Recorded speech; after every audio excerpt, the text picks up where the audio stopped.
un baile que hacían los novios antiguamente para celebrar la boda.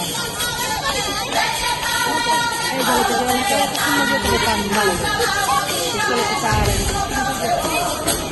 Y quiere que bailar sin explotar.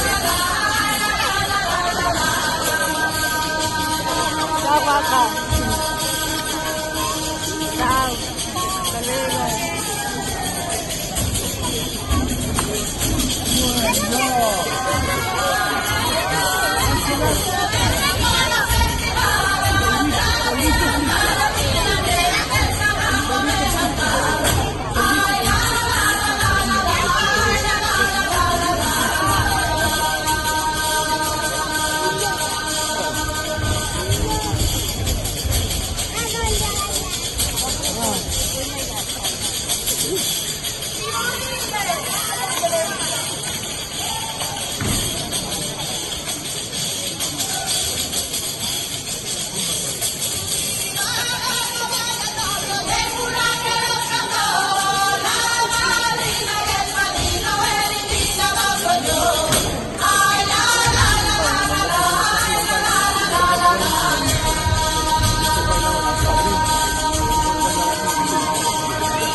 La que baila de novia, la que no de novia, apenas levanta los pies del suelo.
No, la he puesto en coleccionistas a momento.